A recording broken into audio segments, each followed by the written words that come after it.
Another episode of Rell Good here on the Rellford Podcasting Network here on Thursday afternoon, April 17th. College basketball from it completed a couple weeks ago, but boy, the storylines keep coming on, and Michigan basketball storylines are prevalent.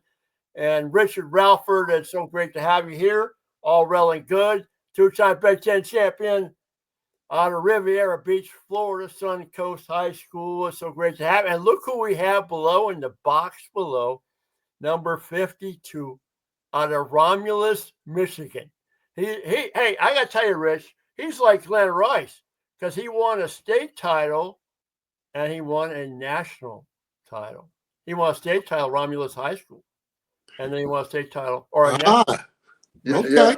Yeah, I tell you what, Glenn got that bonus though. He was able to get that NBA championship. I'll tell you what, being a Michigan player, we always kind of gauged ourselves. Players in high school was off of Magic Johnson, who's going to get that triple crown, because Magic Johnson was the first player to do it, and Glenn was able to accomplish that. Unfortunately, I wasn't able to, but hey, I'm loving what I got. There you go. Yeah. Well, T. Mills, I mean, a great job as an analyst on the Michigan Basketball Network. That's got to be a lot of fun. And this is a roller coaster ride season. Rich and I went back and forth. I mean, we were excited, and they got like, oh my God, they hit that drought and lost a few games in a row. And that, I mean, Rich and I were on that after that loss down at Mackey Arena that you were down there, and they just got pummeled. I think, what is going on here? But they flipped the script. How did Dusty flip the script a couple times, Terry Mills, after that Purdue loss in the regular season, and then after that debacle up in East Lansing prior to the Big Ten? What did he do? What makes him a good coach to be able to do that? Well, I think what he did was he kept the guys together. You know, they stayed away from the outside noise, and that's what you have to do. I mean, anytime you lose games, you can get players and one another going against each other. And this group just really stayed together. And I seen it firsthand. You know, I ride on the bus, ride on the plane with these guys. No bickering, no pointing fingers. And that's what you have to have. You got to be able to come together and win these ball games. Yeah. So, Rich, when you think of Terry Mills, you know, I mean, you took ownership of that that national championship because you had some players that you played with, including Glenn Rice. So, I mean, what do you think of Terry and that team of '89 when you were playing? I think you were overseas at the time. Yes. You followed the Wolverines, and hey, the it's why world of following sports, and once a Wolverine, always a Wolverine. Talk about what that was like for you. Like you said, once a Wolverine, we'll always be Wolverines. Me, Roy, Butch, we all talked about it when we were playing overseas, and I'm gonna tell you, man, Terry made us proud, man, because it's not easy to win a national championship. You guys can see that now. And to go through that tournament the way they did, I'm gonna tell you, man, made us happy, man. We were really happy, and all the alumni. I talked to Phil Hubbard, a few of us, man. We were all so excited because, they won it, but we all get to share in it, man, and that's the best part about it. Yeah. And I tell you what, Rich, a lot of you guys had a lot to do with it. Maybe you didn't have the uniform at that time, but getting us prepared and getting us ready. You guys beating us up in the summertime with Roy, Antoine, yourself, Butch, Phil Hubbard coming back. I played against Phil in high school. So all of those type of things of him beating me up and jumping on me, it just paid dividends. So I can feel you guys saying that, hey, you felt really a part of that because you were. Well, we appreciate it, Terry, because I'm going to tell you, every year somebody came back and played against us, Mike McGee and all those guys, and you're right. It helps us. And it helps you guys. And my thing is, if we can beat you up, we ain't worried about the college kids beating y'all up because we was doing it enough. And you guys were grown men, man, and we can appreciate it. And I thank you guys for going out there giving everything you had. Yeah, well, you could say that we were grown, man, but I'll tell you what, when we played against guys like you and Tim McCormick, we knew we had a ways to go because of how strong you guys were. And it was kind of like you just start shaking your head, even playing against guys like Eric Turner, just saying how quick he was. Like, man, what is going on here, man? We need to step our game up a little bit. Yeah, I go back, and I'm glad you brought up Tim McCormick, T, because I think back, and Rich was a sophomore, in that 83-84 season. Yep. They won the NIT, and the NIT was Yep. a bigger deal then. That's before the NC2A field got so expanded, and it was a big, it was a big accomplishment. But that was the fun. Think about that, Rich. You won the NIT, and then you had back-to-back Big Ten championships, and then Michigan started to go on a little string of NC2A appearances, including 87, where they had to kind of dicey there, and they snuck in Guard Thompson and those cats, and Gary Grant. But yeah, you're the foundation builder. I mean, I assume you take ownership out of that. Well, we do, because we felt like once we won that NIT, it started the winning back. Yeah. Because my freshman year, we were like 13 and 17 or something. Yeah. And so we didn't get down on ourselves, because just like we did for Terry and them by going back and working out, Hub and Geeter and all those guys came back, Thad Garner, they came back and they worked out against us. And what it does is, like he says, it makes you tougher, because when you go back and you play in the Big Ten and you playing against guys from your own school that were really tough in the Big Ten, it makes your job a lot easier, man. It gives you a lot more experience. So he's right. I think it helps when the guys come back and play against the young guys that are there. Yeah, you talk about Rich them making that foundation. It made it easy for a recruiting decision based on those guys. I mean, they've had success. You've been able to watch them on TV and see the success that they had. It just made it that much easier to say, hey, if national exposure, say I need to go to Michigan. Yeah. Well, I'll tell you what, in Michigan right now, I mean, I interact with a lot of former players, and the pride that they have currently on this, Dusty's team and what they accomplished this year. And we talked about kind of the little ups and downs there, that element. But my God, Terry, did you expect them to sweep peruse through the Big Ten tournament down in Indy the way they? I mean, look who they knocked off. They knocked off 3 killer teams, and then to grab 2 NC2A tournament wins, and then lose to a really good Auburn team that was as good as any. I mean, you're sitting there next to Brian calling the games. I mean, what was going through your mind? This you had to be really pleased. Well, you know what? To be honest with you, I was shocked myself, but nothing surprised me. The turnaround that we had. I mean, you talk about winning 8 games the year before, not knowing really what to expect. But I can remember Dusty coming in at that press conference and say he wants to win right now. And I tell you what, as that season started cruising and going along, he made me a believer early in the season. And I'm saying, hey, and I sit through those scouting reports and film sessions and practices, and I'm saying, hey, we've got just as good a chance as any. And I even felt that way going into the Auburn game. I'm saying we got as good a chance as any. But, being up 10 points, we ran into a little drought there. And, unfortunately, hey, that's as far as we went. But, let's be honest. How many people would have gave us that chance to win that many games in Dusty's first year? Yeah, that's true. Rich, when you were watching this Michigan team, I mean, you had your key points of what it's going to take to win basketball games, but overall, looking the entire season and 27 wins, whatever. What was the biggest thing that impressed you about this team of Dusty May? The maturity that came along with these guys growing as each game played. Yeah. The maturity helped, because to watch Wolf and and I want everybody to understand too that Golden was a big key for me. Yeah. Because with Big Fella and them running the offense through goal, I think it helped us out tremendously. Yeah, we had a lot of turnovers during the season, but when you handle the ball a lot, like our point guard with Donaldson, you're gonna have turnovers. Me personally, I just don't like turnovers in the crucial part of games. Yeah. Because that hurts you. But during the regular time of the game, you're going to turn it over, man. That's just how it goes. Yeah. Yeah, I like it when they stay away from those live ball turnovers. Yes. Dead ball turnover I can accept all day long. But you talk about the maturity of not only his team, but just the way he handles his players. I mean, he holds them accountable. Rich, I know that, your situation was a lot different. Ours was pretty much the same, where, hey, you had bed check at a certain time and certain things went on. Dusty doesn't treat his team like that. It's kind of like, once that film session is over with, I expect you guys to do what you have to do. So treat them like professionals, and guys will handle it the right way. So Terry, Rich always talks about the Frieder days, and you experienced those, obviously, and then you got the Fisher part of it too. But Rich goes, why do you like Freeze? Oh, he let us play, man. He just let us play. Now, does Dusty let his team play, or what kind of restrictions do they have? He does. There is no restrictions, really. I mean, if he sees that you have an opportunity for a shot, he wants you to shoot that shot. If that's a shot that you attempt in practice and a shot that you work on, and I'll tell you what, he doesn't pull you out for making mistakes. I mean, he'd rather you play through it, where you're not necessarily looking over your shoulder saying, I turned the ball over, here's the buzzer. That means that I'm coming out. You know, he kind of lets you play through it. Yeah. No, Terry, Rich and I have talked about this, excuse me, the last few weeks for this transfer portal. And it's like, okay, we're back to square one. Here we go.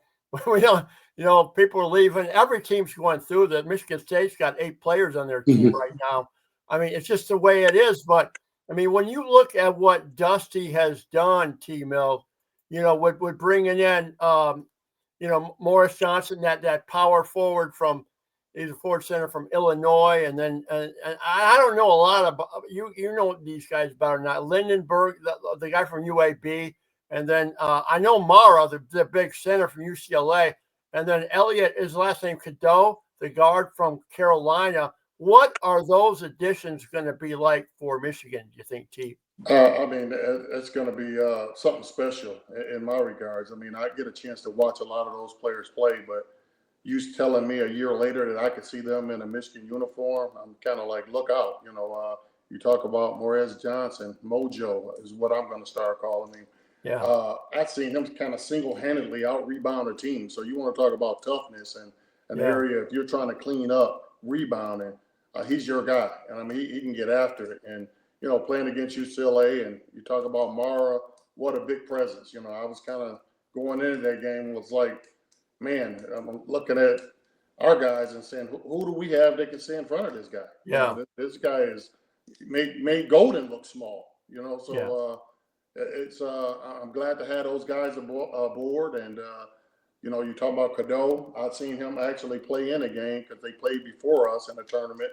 Yeah. And I had no idea. I wasn't scouting saying, hey, we're going to have an opportunity to get that guy or he's going to go into the portal. It wasn't like that. But I was very impressed with his game and happy to have these guys aboard. Rich, when I'm watching the Final Four in Houston and Florida, damn, I like defense. And, man, I like that Shop City approach that Houston Cougars made. And Florida, as good as they are offensively, they really defend. And think about those last 2 possessions in the title game. I mean, that's what you want out of Michigan too, right? Yes. Well, you know what? The defense I wasn't really worried about a lot because I thought we played good D because we had goal. And I'm with Terry on this, getting the big kid from UCLA. Nobody understands the presence of a big man in the middle. Yeah. It changes everything. We had Roy. Terry's team had him. When you have a big guy in the middle, for your wings and your guards, it makes your job easy because now if you get beat, I got my big fella in the back. And he's gonna look out for me. And that's exactly what it has. That's exactly what Coach May is doing with these big guys, man. And I'm gonna be honest, I'm loving it, and I hope I make it to a bunch of games next year. Yeah, I tell you, 7-foot plays in college basketball. So anytime we go somewhere and someone has a 7-footer, and we were blessed to have Golden because I was kind of like, they've got their hands full trying to guard a guy that's 7'1" and can get it done. I mean, most teams can't even match up in that way. So you get a lot of gimmick defenses, whether we're going to double from the top, double baseline, double on the catch. I mean, with that presence in there, you got to pay attention to it. Yeah, T, I've been talking about the transfer guy, but I mean, obviously Roddy Gale Jr., who obviously in the A&M game was unfreaking believable, came up big time, and LJ Kaysen, I call him the next Karis LeVert. I just like his style, and then Will Cheddar. But now you got incoming freshmen. Let's look actually core freshmen. This Winters Grady, I saw him in the national championship of high school, and then Oscar Goodman, who's been with the team, coming from New Zealand. He's been on. You've probably seen him practice, and then Trey McKinney, Orchard Lake St. Mary. Talk about those freshmen. Who do you think will impact this team the soonest for 25, 26? You know what? I think they'll all get an opportunity to get in there and play. Not knowing what the impact is going to be. I'm hearing great things about all those players. Seen Goodman play a little bit. I like his physicality. But Trey, I just seen different highlights. I watched him play in that the USA versus the World game. Yeah. Very impressed by that. But all the feedback that I'm getting from him is just outstanding. And you're talking about Grady Winters. I mean, I'm hearing things about him. I can't even find highlights on him, but I'm hearing he's going to be a special addition to this ball club. Yeah, it's going to be fun to watch that unfold. So Rich, when you see all these new players, what a contrast from your team of 82. You had your same guys with you the whole time. Terry was the same thing, obviously in the back end of the 80s. Right. Well, I mean that must be challenging. That you got there's all new guys you have to just merge with and personalities and culture. That would be tough, don't you think? Well, you know what? Basketball is universal, and you get along. That's if you true. all play, you get along. And the cool thing about it is how it brings you together. And just like me and Terry and them, anybody who played at Michigan, we family forever, Tom. It don't change anything. And my thing is that we love it when we win. We hate it when we lose. But regardless of how it goes, we're Wolverines to the end. Yeah. Yeah, I mean, you said it best. And, it kind of makes me light up when I see former players like yourself come back. I always encourage players to come back. If you wore this jersey, man, come back and embrace this, enjoy this. And, it took me a little time to get adjusted here because I'm emotionally attached to Michigan basketball, and I used to wear it on my sleeve a long time. We lose, I lose. I can't watch ESPN. I don't watch sports that day. It cuts deep with me, man. I'm kind of in a bad mood. I got to go to a dark room and kind of cool off when we lose ball games. So, and I feel like the players are feeling that also. And if you got players that don't care or don't feel that, then you're in the wrong place. Yep. Terry, I'm glad you brought that up, and I want to get Rich to chime in because I mentioned this to Rich before, and I'm up here in East Lansing, and Tom Izzo's a friend of mine. I know what he does with his basketball alumni. Michigan State has got that down to a science. They're alumni, and they come back and work out with them in September. I mean, do you think Dusty's in position, Terry, to boot that up, to get more alumni involvement where there's a sense of ownership? Because I think that would help in recruiting and just the whole branding of the program. Do you think Dusty's in position to do that? I think he's in position to do that. And, unfortunately, we weren't one of these programs like Michigan State where Tom Izzo has been there for a period of time. That's true. Or Coach Krzyzewski has been there for a long period of time. Right. Sometimes those guys get linked to the program that way. Michigan has had a lot of changes and things of that nature. You'll see players, and I'll hear them, and it was like, well, I played for Ellerby. I don't feel like I'm a part. No, you're a part. And I encourage them to come back. No matter what. I mean, we just haven't had that longevity of a coach being here for a long time. But tell you what, we're all Wolverines, no matter what. Well, Rich, you always talk about Lisa. She's going to be the person to get everybody to come together, right? Yeah, I think Lisa will be talking. I'm glad that Coach May kept her because you have to keep somebody who knows everybody. Yeah. And with Lisa, she knows all of us. She got everybody's number, and she'll text me and call me and tell me, ask me what game I'm coming to. And we love that she's a part of it. I hope Coach May gets everybody back. I think some of us, what we need to do that live close, come to practice. It's not always about the game. Come to the practice. Because coming to the practice, you get to know the players better. Because you're really not talking to them during the course of a game. And so I look forward to kind of coming to some practices this year and just, man, doing whatever. If we got to help recruit, I'm up for all of that. If we got any guys in Florida and Coach said, Richie, I'm there. Simple as that. So whatever we need to do, we'll do. Yeah, I mean, you got to be able to show that presence because, I've heard players come in and say, was Michigan ever any good? That actually signed it. Wow. So if you don't know the history of the program and you don't have players coming back and being involved, and you're not doing your college basketball team any credit because they're there. Night in and night out. I love seeing Phil Hubbard on the road.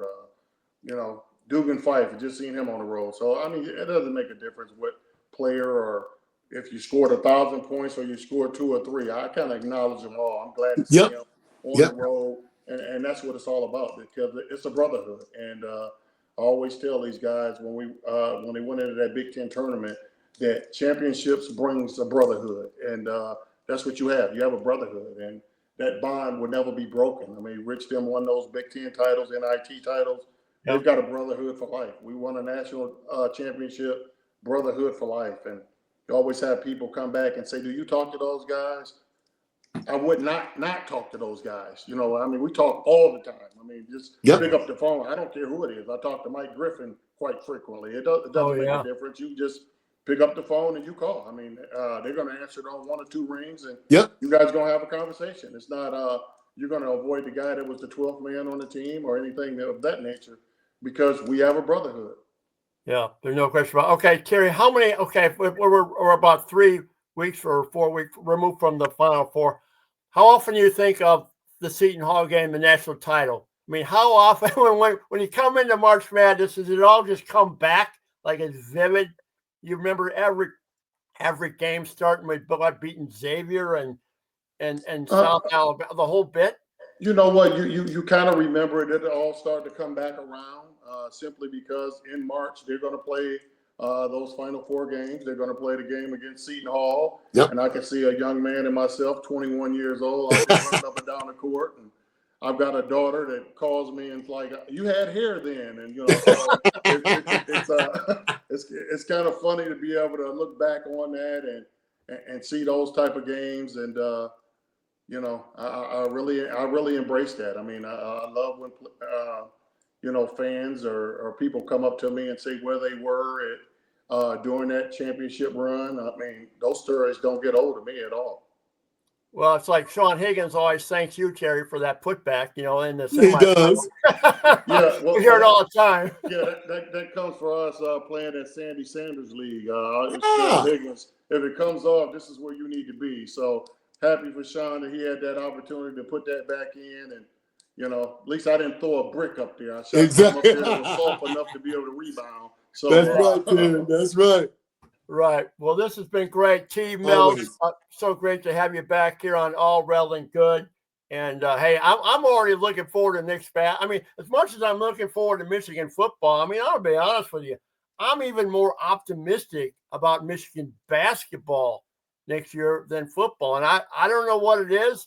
I just think Dusty has got this down to a science as far as procuring different players, merging them together. And I look at that lineup, and Rich, I know you'll be up there in the buyer booth with us, and we'll watch that. Terry will be up there broadcasting with Brian, so we'll all get together. I can't wait, man. I can't wait, man. Yeah, I don't think he's through yet. You know, I just want to get through this NBA draft so we know where pieces are going to stay. That's true. Are going to go, and I think you'll see Dusty right back on the recruiting trail. And as we're doing this podcast, I'm sure he's doing something related to basketball because he's a basketball junkie. I can tell you that. So that's good. Good. All right, Rich and Terry Mills, thanks so much here on the Crawford Podcasting Network. Appreciate it. Have a great day. Go hit them straight, Terry. I know you want to hit the links here, and so go ahead. We got some warm weather coming up. I appreciate it. Thanks for having me on, Tom. Yo, T. Mills. See you soon, Rich. Take care. I'll see you soon, and I appreciate you for doing the show, man. Thank you. No problem. Go blue, guys. Go blue, baby. Right. Go blue.